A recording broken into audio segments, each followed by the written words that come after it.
Hi, I'm Phil Kurz, contributing editor to TV Tech and tvtech.com. Today I'm joined by Ashish Basu, Executive Vice President of Worldwide Sales and Business Development at Interra Systems. We're here to talk about three topics: UHD, HDR quality control, captioning and subtitling, and SMPTE ST2110 stream monitoring. Ashish, welcome. Thanks a lot, Phil. Thanks for making time. Let's get started.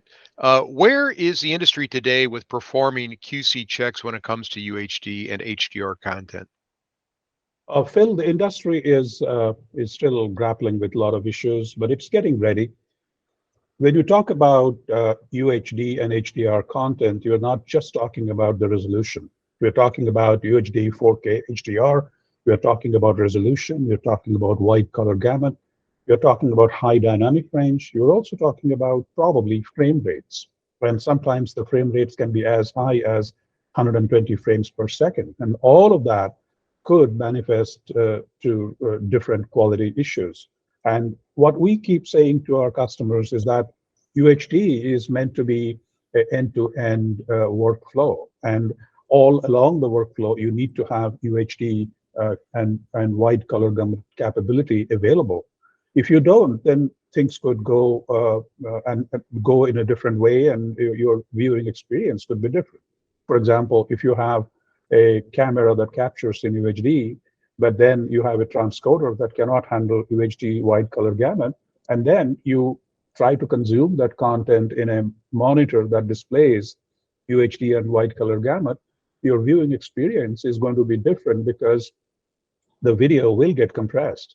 And then on top of that, the industry is also grappling with the challenge of delivering this type of video QC in real time with the available CPU and GPU that we can get. And that's not an easy task either, because the optimization needs to happen all along the flow. And it's not an easy problem to solve. Right now, our team is working on a big project in Asia where the workflow is UHD wide color gamut, and the whole purpose is to deliver video QC in real time, and that's what we're working on day and night.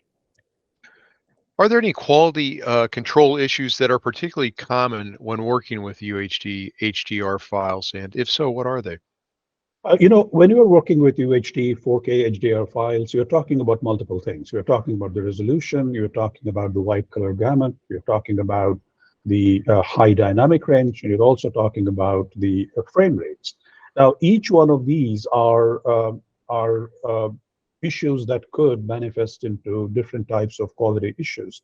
Wide color gamut simply means more color, and high dynamic range simply means the brightest, the difference between the range between the brightest bright and the darkest dark. So when you play all of that together, you could have issues that manifest in many different ways. For example, not handling the wide color gamut properly, not handling the HDR metadata properly, or playing with the frame rates in an improper manner could lead to things like blurriness, could lead to things like digital ghosting, could lead to color banding, could lead to a lot of things like tone mapping and things of that nature.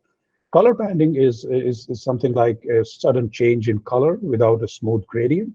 And sometimes when viewers see that, they're not happy about that. So when you see those things, you have to prepare your tool accordingly so that it can adapt to those changed conditions. So today, many workflows involve upresing 1080p HD to 4K UHD, as well as processing standard dynamic range for high dynamic range output, and vice versa. So, what problems can these mix and match scenarios introduce? Yeah, that's a very good question, Phil. In fact, upconversion is an industry-wide issue, and we do see it in customer locations all the time. Up conversion again is not as simple as just up converting the resolution. It could be the resolution, it could be the wide color gamut, it could be the high dynamic range, and it could also be doing some sort of up conversion or down conversion in the frame rate. And depending on what you are doing, your quality issues could be very different. For example, if you play with the frame rates in an inappropriate manner, you could see motion jerks and things like that. But in addition, all these other quality issues we talked about a short while ago, which is the whole range, like the blurriness and ghosting and color banding and the tone mapping and all of those, the jerks and the other things we talked about could manifest depending on how you're playing it out. And then also the issue of improperly handling HDR could lead to breaching the PSE threshold. PSE stands for photosensitive epilepsy. And in many markets, PSE compliance is a government mandate or a regulator's mandate. And if you don't do that well, you could breach the spec. And in countries like United Kingdom or Japan, the broadcaster could get hefty fines as a result of that. So the tool that you use must understand and take these factors into account when you deal with up-converted content. So why don't you drill down a little bit on where Interra Systems stands with regard to UHD and HDR monitoring at this point? As the provider of industry's most sophisticated file QC solution, we stay on top of what's happening in the industry, what the new developments are, and how things could change down the line. For example, first thing we do is we support all the formats. For example, when you capture images in 4K UHD, your camera itself could have film grain noise or defective pixels. We support different types of formats, the widest range in the industry in our toolset. For example, we support capture formats like Sony RAW or TIFF, and then all the way we support formats like HEVC and AV1 and all of those. And the reason is we need to know what is coming in and in what form, what color gamut it is, what color space it is, and then prepare accordingly for the downstream activities. And then what we do is we also support in our tool detection of video quality issues like blurriness, motion jerk, digital ghosting, aliasing, color banding, and a range of other things. On top of that, we also keep an eye on whether we are breaching the PSE thresholds in different markets.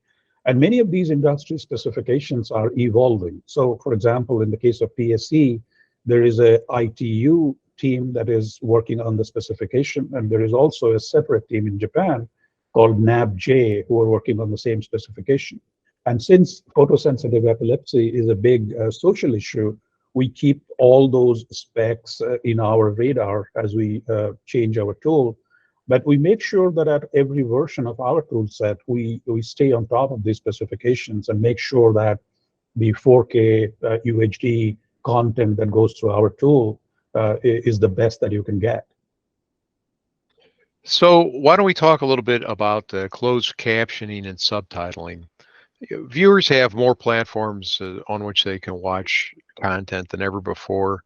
And, this creates, I think, many opportunities for content owners to distribute their content around the world and seek out new markets.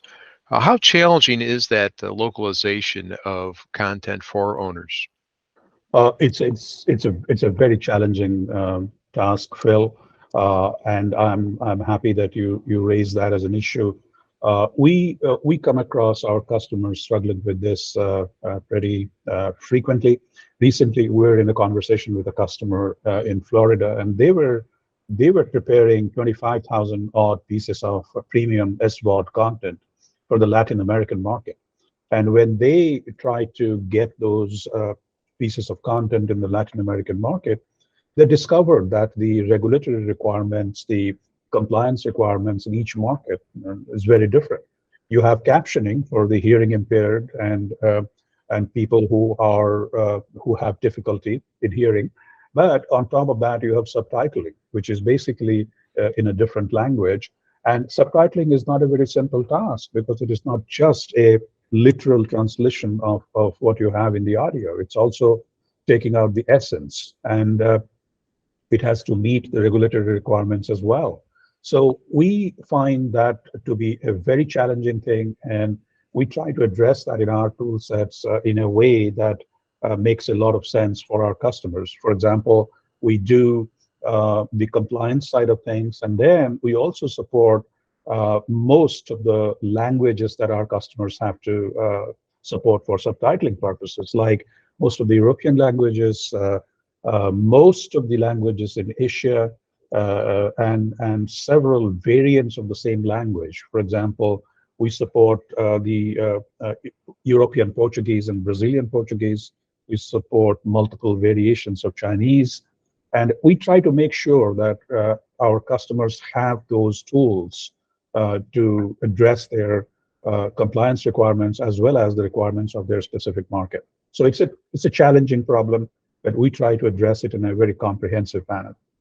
Well, speaking of addressing those individual problems based on individual markets, does AI play a role in helping content owners remain compliant with governmental requirements that vary from country to country and even from platform to platform? And if so, could you address how? It does, Phil. In fact, in my opinion and the opinions of a lot of people who observe this industry, without AI, you couldn't probably have done it. Now, when you look at the captions work or subtitling work from an engineering perspective, there are two real large blocks of engineering that goes into it. One block is the media synchronization block, where you take care of things like completeness, audio to captions synchronization. You take care of things like accuracy and placement. And many of these are things that an AI and machine learning based solution can very easily do. The accuracy can be very high. But then there is another large block of engineering work in captions and subtitling, which deals with things like row count, the count of number of characters, words, of how accurate they are, spell check, profanity, and reading speed, and things like that. Many of these are requirements of FCC and the regulatory organizations in the market that you work. I mean, think about our own situation in the US, right? We had the Line 21 captions introduced way back when, in 1976. And then when the Americans with Disabilities Act came in, we had further strengthening of the requirements. And then the Telecoms Act in 1996 further enhanced the expectations. And then as recently as October of 2010, President Obama signed the new requirement for having a CC button for closed captioning. So if at all anything, the regulatory requirements are becoming stronger, and the tools that you use to do your captions and subtitling must take all of those into account. So in our tool set, what we do is we address both of those blocks, the media synchronization block as well as the compliance block, and try to make sure that our customers have everything in a comprehensive manner in one tool set, and for correction, a comprehensive viewer as well. So, how accurate are the AI tools that are being used to drive the speech to text these days? And also, is there a difference between what can be done by AI for real-time live captioning versus non-real-time file-based sorts of workflows? Well, I have to give you a nuanced answer on that one.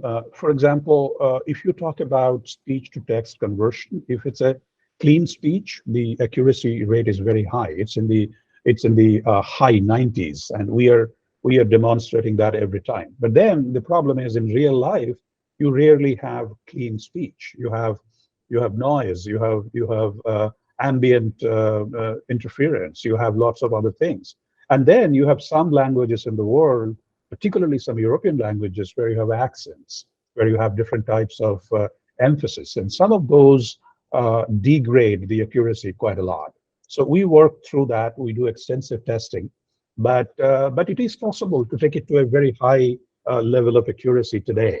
I know that because of Chat GPT, everybody assumes that AI can do everything today.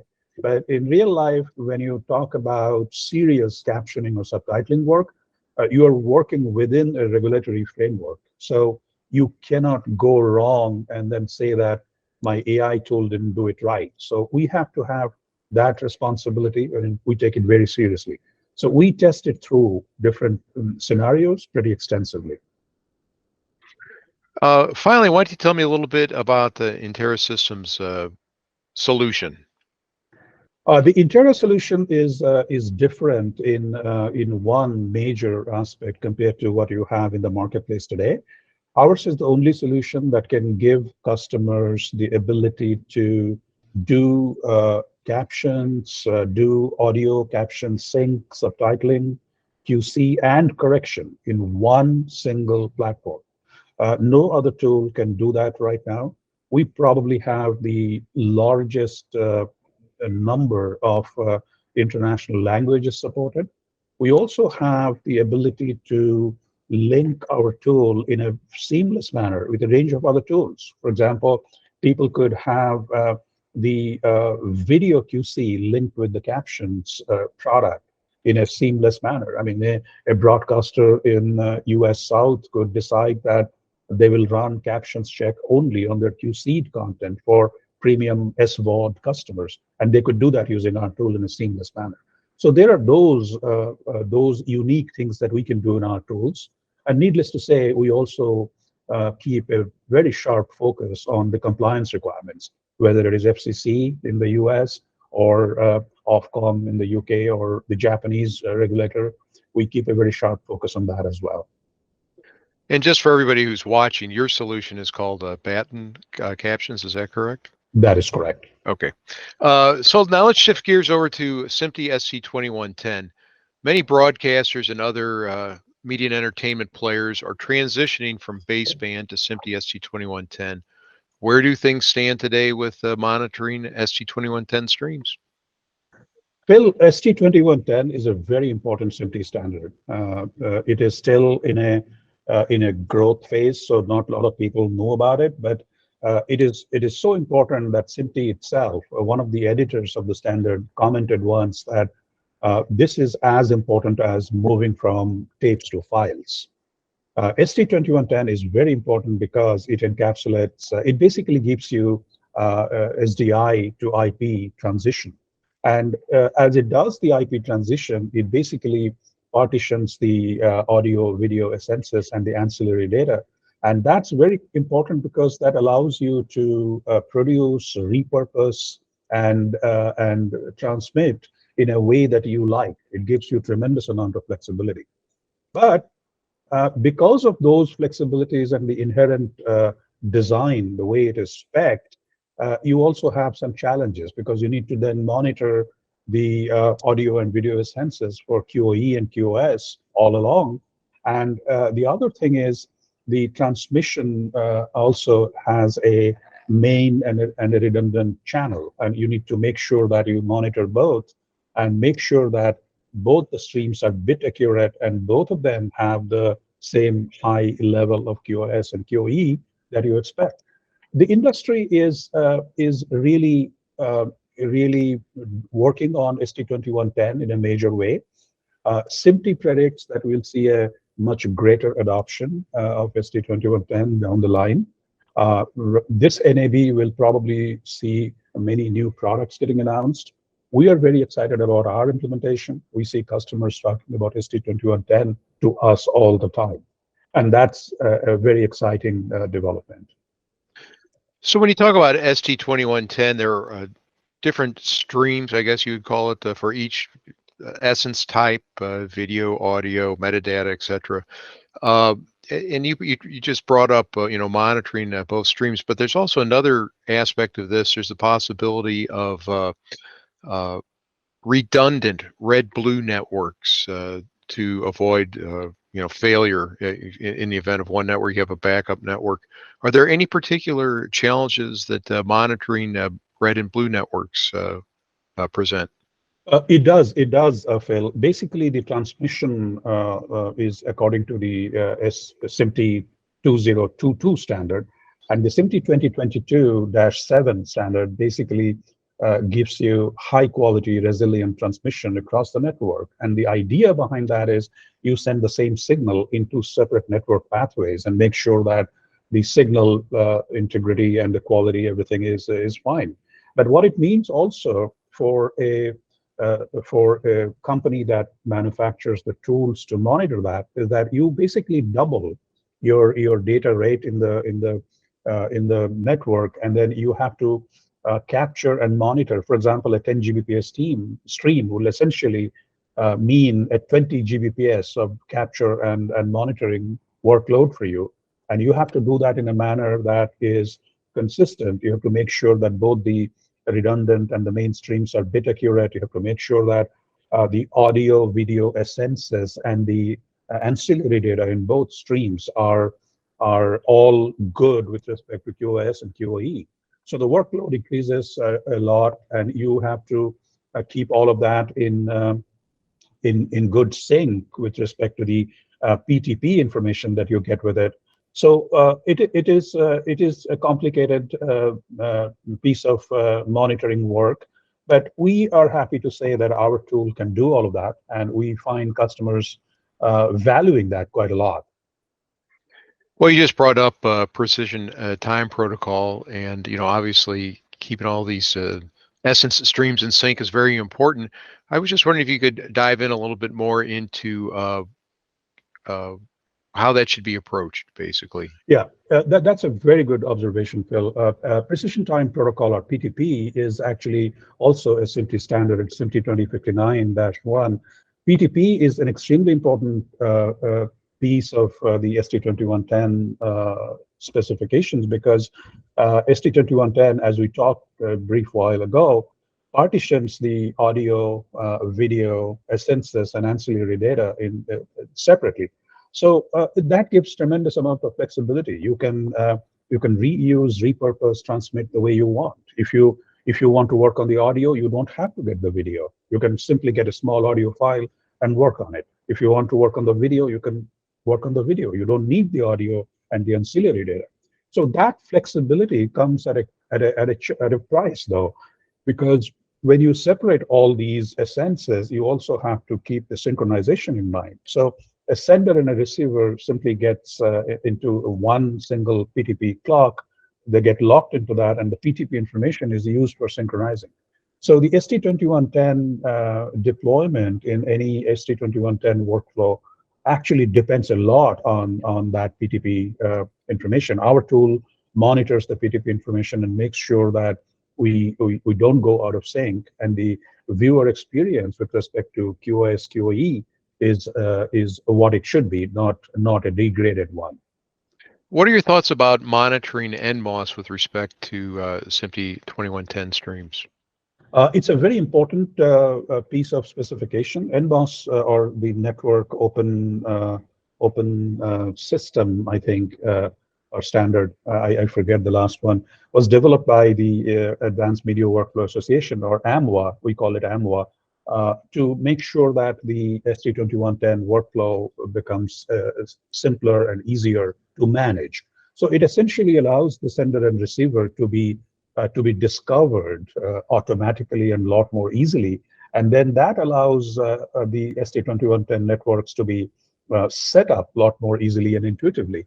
And eventually, the broadcast folks who are, for the first time, really using low-cost commercial IT-type hardware and networking gear will need that. And that's something that is a huge incentive for adoption of ST2110. So we think our tool support of NMOS within the ST2110 framework is a very important element of our success. So your company's solution for ST2110 monitoring is the ORION ST2110 Probe. Could you tell us a little bit about that? Yeah, our ORION ST2110 product is a very comprehensive ST2110 product. We monitor the audio, video, essence, all the way for QoS and QoE. We monitor the metadata for teletext, closed caption, time codes, and PTP information all the way at great length.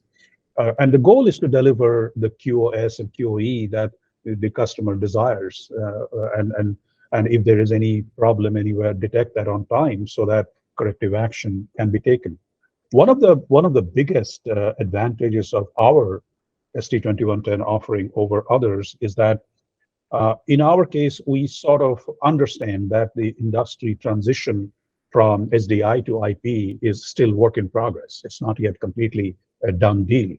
So as we go into more customer discussion situations, we find that more and more people are in a hybrid landscape where there is some SDI going on and there is some IP transition going on. Our tool is designed to take that hybrid infrastructure into account, and we can do all of that in a single uh, framework, and customers don't have to learn and relearn the whole process. So that's one huge advantage for us, and as a result, we have seen a lot of the